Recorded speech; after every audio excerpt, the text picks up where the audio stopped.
So I promise I am going to talk about Baldur's Gate for most of this interview, but I do want to know how your life has changed since the success of Village and how that personally or professionally. Oh my gosh. It's actually so hard to put into words how much my life has changed. It's not an exaggeration to say that it's changed in every conceivable way.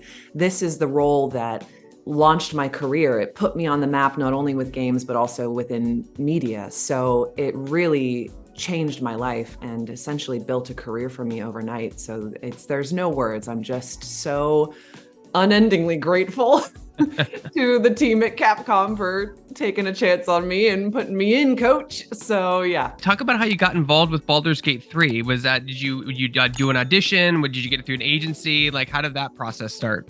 This was a very different experience, just to put things in perspective. With Lady D, I had just moved to Los Angeles. I didn't have an agent. I was unrepresented, and I was just combing through all the different casting breakdown sites that you can access as an actor that you pay for, and self-submitting myself to a bunch of different projects. That's how I got that. This was very different. This came through my agent and functioned very similarly to how I think an average audition process works, where they had actually reached out. They requested me to audition for this character. I sent in my audition. A few days later, I had a call back with the dev team. And then the next day, it was all quite a whirlwind, because the next day I got the call that, guess what, you booked it. And we need you on a plane in a few days to London to go and shoot this thing. So it was such a whirlwind experience. And I am realizing, because I felt the same way about Lady D. So maybe this is just a fact of games and acting in general, that things happen so quickly. And what was interesting about this role is, like, I barely had time to blink. And then I was there recording and figuring out who this character was live on the day with the team around me. Because I had a couple of days to prep and look at the script in advance. That's it. No, it's interesting because sometimes a lot of time in voice work specifically, you're not in video games, you're not given a lot of context. It's like, here, read this line. Like, you have no idea what the character is, what he or she looks like, what the game is, and you just have to read. Like, was that the case for Baldur's Gate 3, or were you given more context? I did have the script in advance a little bit, but you're right in that it's so common with video games that oftentimes you don't even know what you booked. I was very lucky to know that I had booked Baldur's Gate 3, so I could kind of look at the world, and I'm familiar with the world of D&D, but I got to kind of look at Baldur's Gate specifically. Where are we fitting in the pocket of fantasy and all of that? So I was very lucky to have access to that information. And then, of course, once I got there, the team itself at Larian, they're so great about working with their actors, and they really work hard, I think, to foster this sense of collaboration and teamwork within their working environments, which I think is really special. So once I got there, they were so open. I was actually kind of surprised about how much information they were giving me, but it was really nice, because when you don't have a lot of time to delve into the minutiae of a character, it's so helpful to have all this information. And they were also very willing to let me play and let me experiment, so that we could really find the pocket of where she needs to land together. And that was really special for me as well. I think I've noticed that video game companies have realized that actors need that. They need that context, because they were so worried about leaks. Like, sometimes you'd audition, you don't even know what the game's called, right? They're just like, say these 3 lines. You're like, okay. Like, I think they've realized that, like, with these big voiceover games and mocap games, actors need that context. They need that reference to, like, develop that character to personality and help your performance overall evolve for the project. It's important to live in the style of the game. So if you don't know what game you're working on, or if you don't have all of that information, it's hard to make choices that live within the same world. But that's where this element of trust comes in. I think that's why it's so important to be functioning together as a team and to be collaborating throughout the process, because as actors, as you've mentioned, we don't have a lot of information. Dare I say, we don't have any information Right. oftentimes. So that's where this element of trust comes in, where you really have to trust that the team on the other side of the microphone they have the big picture. I have the smallest picture ever. So I have to trust that their big picture view is going to help inform my choices so that we're doing the best job that we can to serve the story. It's less about you and it's more about how can we make choices that serve the game and serve the story within our character development. Now, you mentioned this happened really quickly, but you did do a little bit of research. Did you play any D&D games growing up, or did you play D&D to prep for the role at all? Because it's based in a Dungeons & Dragons universe. It is about frickin' time. I think I've circled around D&D for a majority of my life. It does not shock me that now I'm starting to get more into these circles because growing up, I was such a fantasy nerd. I never actually sat down and played D&D, but I was such an avid reader and pretty much predominantly lived in the world of fantasy within my reading genres. So it's such a nice, natural, and easy sidestep for me to kind of step over into the world of D&D. And I do have such a very active imagination that it's really fun to get to play pretend and improv and create these characters with your friends.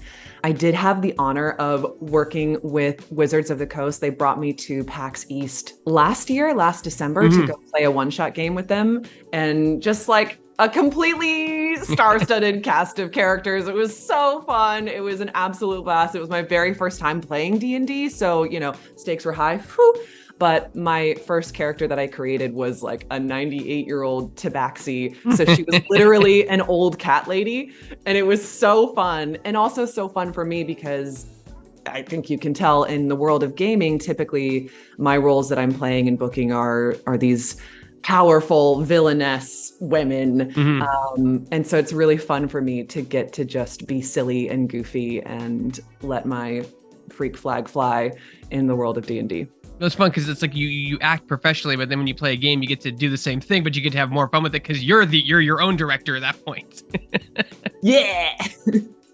Anything your mind can come up with is possible. The imagination, right? That's imagination. Like when you do a project, do you do anything to prep for like the mocap experience? Like, do you know in advance if a project's going to allow either full body capture or facial capture or just VO? Like, do they tell you that in advance? It so depends. This is why I think actually a lot of people ask, how do you prep for this stuff? And really, I think the prep happens years and years in advance. It's really about craft. It's about training. It's about how can I continuously work to make myself the most flexible and versatile actor that I can possibly be, because we don't have a lot of information. I often don't know what I'm stepping into on any given day when I'm in the volume.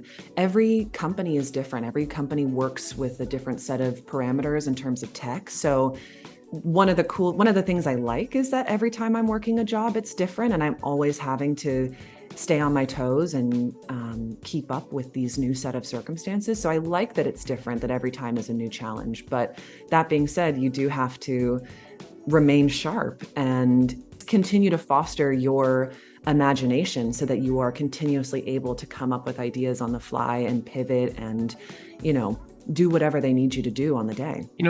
As a modern actor and as a modern actor in 2023, like, do you find it difficult when you go to like a set on a project that's using full body mocap and facial, and you just have green blocks and PVC pipe everywhere instead of like having a traditional set with your coworkers right next to you, or if you're in a VO booth alone, aside from like being with a group all together? Like, is it more difficult to you as an actor to try to really create that fantasy for yourself?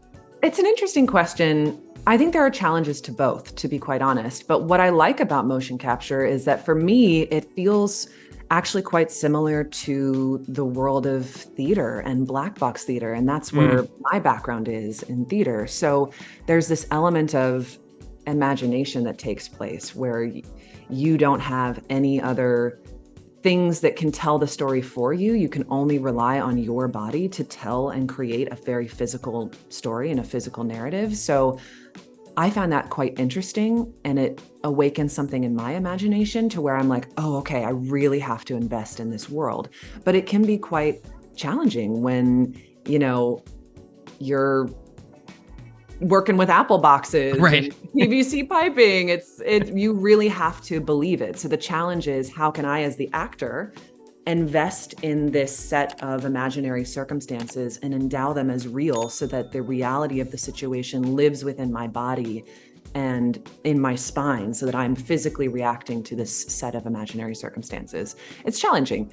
And it's also hard. I mean, I think in terms of voiceover, what's hard is that you're often working alone. It's just you in the booth. And so then it's about, how can I cultivate my ability to self-direct? When you're doing auditions, you know what I mean? When you're in the booth working on a project, then you have your voice director and other people to help contribute to that process. But the day-to-day workings of being a voice actor is you're alone, and you're having to create these processes of, okay, how can my 9 to 5 job is doing auditions. And then I always say that when you book the job, that's when I get to go on vacation and have fun. But how can I continue to make each audition fun and vibrant for me, and sink into the worlds that are created within these tiny pockets of an audition. So. Now I know it varies based on project, but can you give the viewers out there like an idea of how long it takes when you're doing something like mocap, and then we finally see a finished product, whether it's released or you get invited to a preview event, or at the rare case the developer studio actually shows you something that's near finished? Like how long does that take for you to see something like that? It varies. It varies project to project, honestly. Let's see. With Lady D, I was able to see some previs while we were on set. So that was very helpful for me, because I was able to directly see how my movements were affecting the actual rig with the character on it. So I could really tailor what I was doing to work within that tech requirement. With Oren, they were able to show me some character images and previously rendered scenes. So that was all very helpful as well. But it really does vary. And, Lady D, I was working on that project since 2019, and the game came out in 2021. So we, the actors, were working on it for, 2-3 years. But, the dev team, they work on it for years and years before we even come into the picture. So the actors are really the last piece of the puzzle that gets put into place before a game comes out, which is another reason why we just have so little information. We have such a microscopic view of what the game is, and the dev team has been working on it for years. Oren was a bit unique because I went in to record in May, and then the game came out in August. So I was very lucky that for once, usually when you book these amazing gigs, you have to wait years and years under NDA for it to come out. And I got very lucky that I didn't actually have to wait that long. So that's great for me, because I'm impatient. Were you a big gamer growing up at all, or has this recent resurgence of live action performance introduced you to the world of gaming as a mainstream? Shame on me. No, I was not a gamer growing up. I think the only console I had was something that was left behind at a house that we moved into by accident. And the only game that was in the console was that OG Lion King. Did you ever play that? Yeah, for the Sega Genesis or Super Nintendo? Yeah, I think they had one of those ones. I think it was a Nintendo. So that was literally the only game I had ever played growing up on repeat. The world of gaming as a whole has been a completely new thing for me, but it's exciting. And I love how big the worlds are and how long the narrative form is. And so it just means that you can have a lot of fun, actually. It's really expansive and it's really heightened. So the characters can be quite heightened, and you can really stretch and push them to their extremes, especially with villains. So that's quite fun. It's got to be fun playing villains more than heroes, because heroes have rules, right? They have rules, they have to act a certain way, but villains are just, it's whatever you want mainly, right? Totally. I think too, what's interesting is that we're kind of seeing this trend of audiences empathizing and relating more to these villains or anti-heroes than your typical hero character. I think heroes are perhaps feeling a little bit more unrealistic now, because we live in a world that is full of ambiguities, moral and ethical ambiguities. So to have a hero who views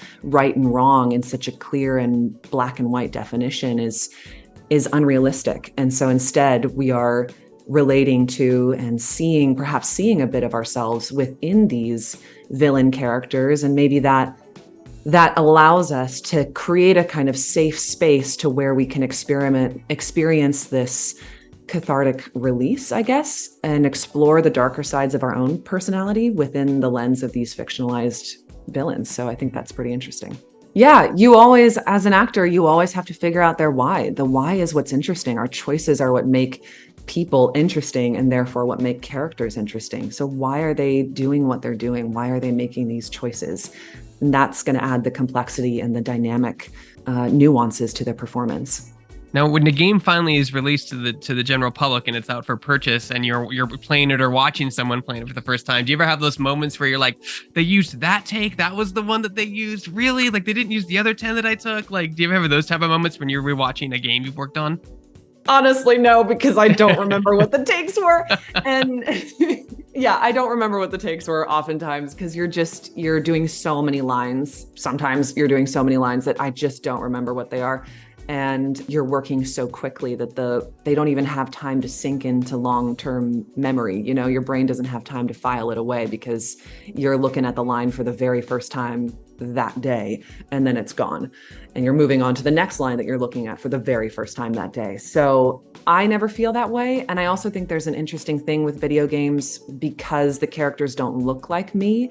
It allows me to create a sense of distance and space between myself and the actual final product. So it's fun for me, in fact, because then I can just watch and experience it as a consumer and as an audience member myself. And I don't quite have the same sense of preciousness around my performance. I don't critique myself in the same way. And I allow myself to just let it go and be like, oh, well, that's cool. What a wild ride. Awesome. You know, so that's kind of fun. You know, this last decade or even 2 decades, like voice actors have had a lot of anonymity, like, you know, with their performances. But like now more people are recognizing their voice actors outside of their voice for like their face, you know, when they're out in public. Has that affected you at all since you've been on the Game Awards, you've been in Village, now you're in Baldur's Gate 3? Like, yeah. Are people recognizing you in public more now as a voice actor and motion cap actor? Yes, I get recognized. It is a very strange experience. But I think people are interested. It's fascinating. You always want to see how the sausage is made. Exactly. Yeah. And it's such a unique pocket of the industry too. It's so different. It's so distinctive and so weird, but in a great way. And so that's what I think makes it so fascinating for people to look at and be like, oh my gosh, how did we get from this weird actor in a weird suit with sensors all over their body and dots on their faces and a massive head camera? How did we get from that to this fully rendered character image and this amazing game and cinematics and da-da-da-da-da? So I think it's quite fascinating. And what's also fascinating about games is that you have so many different artists and creatives that come together. It's not just about one person's work. It's really about the collective. And so it's very fascinating to see how all of those different artists can work together to create something and be inspired by the work that each other is doing. Oftentimes, you know, I think it's a two-way street. I'm inspired by the character images that I see, the character prototypes that will inspire and inform my choices as an actor.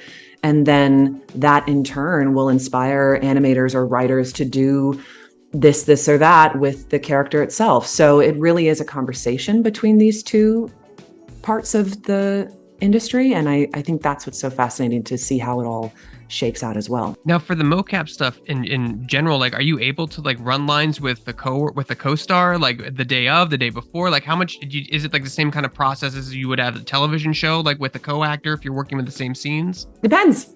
You said it varies. It varies heavily per project. You said that. You're going to be so annoyed with me by the end of this interview because the answer is always going to be, it just depends. You know, sometimes I have the scenes in advance. If we're filming it like it's an actual full cut scene, like you would in TV and film or with theater, where you're going from start of scene to end of scene in one take. We did that with Resident Evil. So our cut scenes within Resident Evil, I memorized those lines in advance. We got there on the day. We had a couple of maybe rehearsals for that.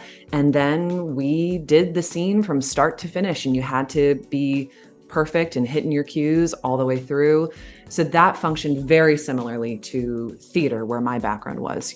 You had to be confident enough and secure enough in your work to complete the full scene. And I did have opportunities to run those with my castmates in advance. Well, in advance, meaning on the day. Yeah, show up, day. Hey, let's run lines, do. Right. But other games are different. With Orin, I was working alone in the booth, in the mocap studio, in the volume.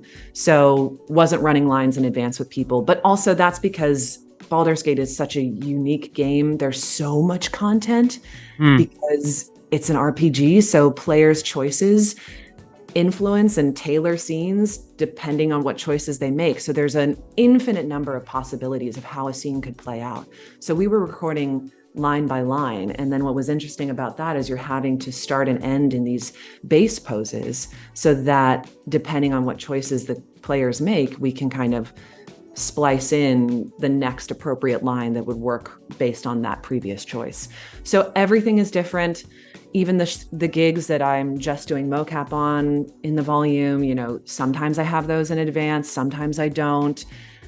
Everything is different. So again, it's just remain flexible and be able to adapt. Yeah, just on the fly. You'll be able to improv, right? Improv's a big thing. Seriously, yeah.